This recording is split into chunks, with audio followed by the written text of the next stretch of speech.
بفيدرال منغست زوص حادش اواج جبري اوانا خنتات نغاداين ايكونومي تግራይ ኣብ ግምት ውሽጢ ዘእተወ በመዃኑ ንኽእገድ ጻውዒት ቀሪቦም ኣርሚ 31 ዝበሃል ክፋል ሰራዊት ትግራይ ሕዚ ኣማሲኡ ዕላው መግለጺ ኣውጽኦም በዓል ሓደራ ቦርድ ትእምት በመንግስቲ ኢትዮጵያ ኣብ ትካላት ትእምት ዝተወሰደ ሒሳብ ቁጽር ናይ ምእጋድ ተግባር መእረምታ ስጉምቲ ንኽውሰደሉ ሓቲቶም መከላኸሊ ሰራዊት ኢትዮጵያ ኣብ ልዕሊ ፋኖን ዝገብሮ حادث اوبريشن زيدግፍ ሰላማዊ ሰልፊ ከካየድ ተጸዊዖም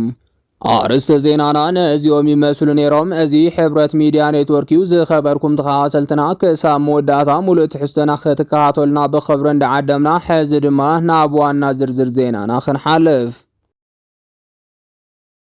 بفيدرال منغست زوص حادش اواج جبري اوانا خنتات نغاداين ايكونومي تግራይን ኣብ ግምት ውሽጢ ዘእተወ በመዃኑ ንኽእገድ ጻውዒት ቀሪቦም እዚ ጻውዒት ዝገበሩ ቤት ምኽሪ ንግድን ዘፈር ማሕበራት ትግራይን ኣብ ትግራይ ዘለዎ ህሉ ኩነታት ንግድን ሓፈሻው መፍትሕታቶምን ንጋዜጠኛታት ኣብ ዝሃብዎ መግለጺኦም ኣብቲ መግለጺ ክልቲኦም ማሕበራት ብሰንኪ ጀኖሳይዳዊ ኺናት ትግራይ ኣብ ልዕሊ ማሕበረሰብ ንግዲ ትግራይ ዝበጽሕ ዕንወት ንምንቕቓሕ ድሕሪ ውዕሊ ስምምዕ ፕሪቶሪያ ጻዕርታት እናተገበሩ እዮም ኢሎም ካብቶም ጻዕርታት ድማ ኮሚቴ በመጥያሽ መስቀዳማይ ሚኒስተር አብይ አሕመድ ሓዊሱ ዝተፈላለዩ መድረኻት ዘተከም ዝተሳለጡ ድሕሪ ምሕባር መስቀዳማይ ሚኒስተር ኣብ ዝተገበረ ዘተታት ሕቶታት ነጋዳይ ትግራይ ፍትሓዊ ምዃኑ ኣሚኖም ኣብ ቀረባ እዋን መፍትሒ ክወሃበኩም ዝብል መልሲ ከም ዝተወሃቦም ሓቢሮም ይኹን እምበር ክሳብ ሕዚ ፌደራል መንግስቲ ዝኣተወ ቃል ሙሉእ ብሙሉእ ከም ዘይተፈጸሙ ኮታስ ንተወሳኺ ዕዳ ከም ዝተሳጥሑ ፕሬዝዳንት ክልቲአን ማሕበራት ኣይተ በርሂ ሃፍቱን ኣይተ ጸጋይ ሓድጉን ገሊጾም ብተወሳኺ ድማ ኣብ ቀረባ እዋን ዝወፀ ኣዋጅ ግብሪ 1395 ህዝባር 2017 ንኹነታት ትግራይ ዘገናዘበ በመዃኑ ጊዜያዊ ምምሕዳር ትግራይ ድማ ነዚ ቅቡል ምግባሩ በመቃወም እቲ ኣዋጅ ኣብ ትግራይ ተኣጊዱ ክጸንሕ ኣብ መግለጺኦም ኣተሓሳሲቦም እቲ ሓድሽ ኣዋጅ ካብ መሸጣ 2.5 ሚእታዊ ምክፋል ሓዊሱ ብዙሓት ዓንቀጻት ዘካተተ ከም ዝኾነ ዝገለጹ ኣይተጸጋይም እቲ ኣዋጅ ነጋዶ ትግራይ ዘይተዛተይሉን እዋናዊ ኩነታት ነጋዳይን ኢኮኖሚን ዘገናዘበ ምዃኑ ከምኡውን ጎዳይ ኣዋጅ ምዃኑ ገሊጾም ሕቶታት ነጋዶ ካብ ዝኾነ ፖለቲካ ትሕዝቶ ናጻ ከም ዝኾነ ድሕሪ ምሕባር ጸገማት ነጋዶን ኢኮኖሚ ትግራይን ብህጹጽ ክፈትሑ ሓቲቶም ኣብቲ መግለጺ ባንክታት ብልቓሕ ዝሓዝኦ ንብረት ምሕራጅ ጠጠው ከብላን ካልኦት ሕቶታት ነጋዶ ትግራይ ክምለስ ንፌደራል መንግስቲ ጊዜያዊ ምሕዳር ትግራይ ቤት ምኽሪ ንግድን ዘፈርን ማሕበራት ኢትዮጵያን ካልኦትን ጻውዒት ኣቕሪቦም እዮም ኣብ ትግራይ ዝበጽሐ ጸገም ብዘላቒ ንምፍታሕን ምሁራት ዘካተተ ኮሚቴ መጽናዕቲ ብምጥያሽ ናይ ዓለም ተመክሮ ምስ እዋናዊ ዛዕባ ትኹረት ተገይሩ ዝተጸንዑ መፍትሕታት ዝቐረቡ እንትኾኖም ምስ ዝተፈላለየ ኣካላት ዘተ እናተገበረ ምዃኑ እውን ኣብቲ መግለጺ ተሓቢሮም ኣርሚ 31 ዝበሃል ክፋል ሰራዊት ትግራይ ሕዘም ማሲኡ ዕላው መግለጺ ኣውጽኦም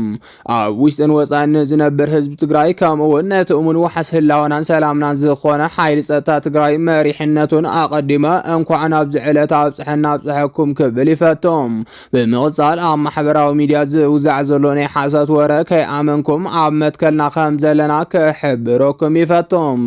ኣብ ዝዕለት ቀዳምነት ትግራይ ሰሪዕና ሓድነት ኩሎም ዓቕምታት መኸተና ኣሰጣጢምናም ላዕላዊ ግዝኣት ትግራይ ንምውሓስን ዝተሰደደን ዝተመዛበለን ህዝብና ውሕስንኡ ተሓልዩ ናብ መረበቱ ክምለስን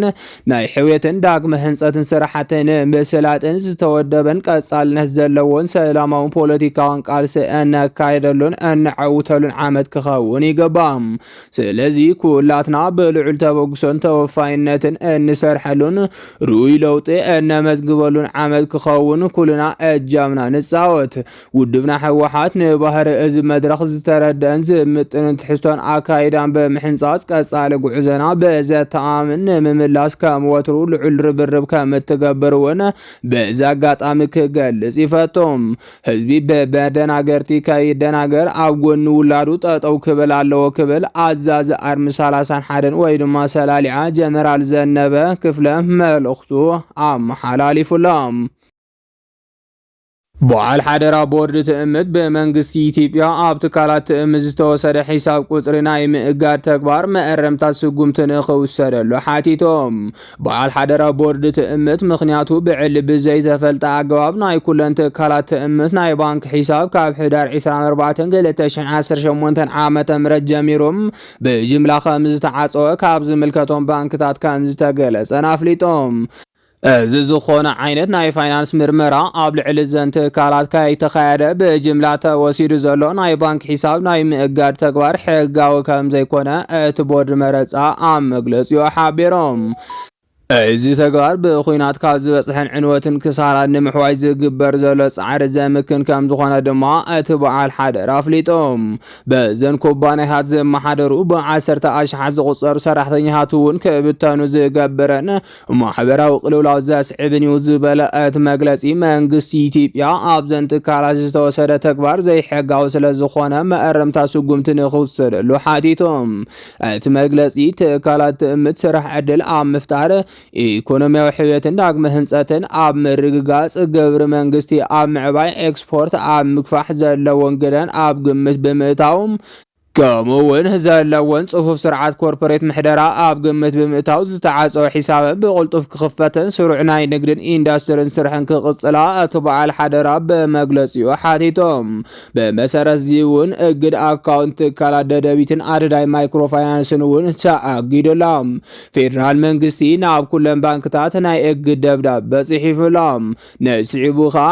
ሓደ ምንጭታት ደደቢት ማይክሮፋይናንስ ሎሚ ኣብ ባንክ ኣንበሳ 10 ሚልዮን ቅርሺ ንምውፃእ ዝገበሮ ፈተነ ኣካውንቱ ስለዝተኣገደ ከውፅእ ኣይከኣለን። ትማሊ ኣካውንት ኩለን ትካላት ትእምት ከም ዝተኣገደን ፌደራል መንግስቲ ናብ ኩለን ባንክታት ናይ እግድ ደብዳቤ ከም ዝፀሓፈን ዝዝከር እዩ። ስለዚ ድማ ምምሕዳር ብልጽግና እንድሕር በጀት ከልኪሉ ተፈናቀልትን ሕጋዊ መሬት ትግራይን እንድሕር ዘይምለስ ውዕሊ ፕሪቶሪያ ኣፍሪስዎ ስለዝኾነ ግዝያዊ ምምሕዳር ትግራይ እውን ክፈርስ ኣለዎ ዝብል ኣብ ትግራይ ሓዱሽ ምንቅስቃስ ተጀሚሩ ከም ዘሎ ተሓቢሮም። ኣብዚ ሕጂ ሰዓት ውድብ ሕወሓት ዕላው ዝኾነ ኣኼባ ማእኸላይ ኮሚቴን ካድረታትን ፀዊዑ ከም ዘሎ እንዳተሓበረ ይርከብ። ዋና ዓላማ ናይዚ ኣኼባ ድማ ኣብ ትግራይ ሓዱሽ በዓል ሓደራ መንግስቲ ክምስረት ምዃኑ ዝገልጽ ኮይኖም ውዕሊ ሰላም ፕሪቶሪያ ምፍራሱ ስዒቡ ቃልሲ ህዝቢ ትግራይ ዝመርሕ ሓዱሽ መንግስቲ ክምስረት ምዃኑ ዝሕብር እዮም። እዚ ሓዱሽ መንግስቲ ድማ ንጀነራል ታደሰ ወረደ ካብ ስልጣን ወሪዱ ካብ ዝተፈላለዩ ክፋላትን ውዳበታትን ትግራይ ዝተውፃፀ መሪሕነት ንምምስራት ዝዓለመ እዩ። መከላኸሊ ሰራዊት ኢትዮጵያ ኣብ ልዕሊ ፋኖ ንዝገብሮ ሓዱሽ ኦፕሬሽን ዝድግፍ ሰላማዊ ሰልፊ ክካየድ ተፀዊዖም። ኣብ ኢትዮጵያ ኣብዚ ሕጂ ሰዓት ንመከላኸሊ ሰራዊት ኢትዮጵያ ዝድግፍ ሰልፊ በብኸተምኡ ንክግበር መንግስቲ ብልጽግና ከም ዝኣዘዘ ተሓቢሮም። ከም ዝፍለጥ ስርዓት ብልጽግና ኣብ ክልል ኣምሓራ ኦፕሬሽን ከካይድ ምጽንሑ ይዝከር እዮም። እዚ ኦፕሬሽን ድማ ክንድቲ ዝድለ ውፅኢት ከም ዘምፀአ ይሕበር ኣሎም። ነስዒቡ እውን መከላኸሊ ሰራዊት ኢትዮጵያ ኣብታ ክልል ዝገብሮም ኦፕሬሽናት ብዝተፈላለዩ ዕንቅፋታት ውፅኢታዊ ዝኾነ ስራሕ ክሰርሕ ዘይምኽኣሉ እንዳተሓበረ ይርከብ። ናይዚ ዋና ምክንያት ድማ ኣብታ ክልል ዝርከቡ መራሕትን ኣብ ውሽጢ መከላኸሊ ዘሎ ኣዘዝትን ምስ ሻዕብያን ዕጡቋት እታ ክልል ሚስጥራዊ ዝኾነ ርክብ ብምክያድ እቲ ኦፕሬሽን ክፍሽል ስለዝገበሩ እዮም። በዚ መሰረት እውን ብዝተፈላለዩ ኣብ ልዕሊ ሰራዊት ፌደራል ዝግበር ፕሮፓጋንዳን ቀዲሙ ዝወፅእ ሓበሬታን እቲ ኦፕሬሽን ሰራዊት ፌደራል ክሳሓዕ ከም ዘይከኣለ ዝረኸብናዮ ሓበሬታ የረድም። በዚ መሰረት እውን ሹምቲ መከላኸሊ ሰራዊት መሊሱ ዝሃንፅን ህዝቢ ዘለዓልን ሰላማዊ ሰልፊ ኣብ መላእ ኢትዮጵያ ክካየድ ተፀዊዑሎም። ክሳብ ሕጂ እውን ኣብ ዙርያ ኣዲስ ኣበባ ዝርከባ ከተማታት ድሙቕ ዝኾነ ድጋፍ ንሰራዊት ፌደራል ንምግባር ዝዓለመ ሰላማዊ ሰልፊ እንዳተኻየደ ይርከብ። ጎና ጎኒ እዚ ድማ መንግስቲ ፌደራል ንዕጡቋት እታ ክልል ዘሰንበደ ሓበሬታ ከም ዘቃልሐ ተገሊፆም። እዚ ሓበሬታ ከዓ ኣብታ ክልል ዝንቀሳቐስ ዝኾነ ይኹን ዕጡቕ ብፋኖ ሹም ኣብ መዝገብ ኣሸባሪ ከኣቱ ዝገብር እዮም።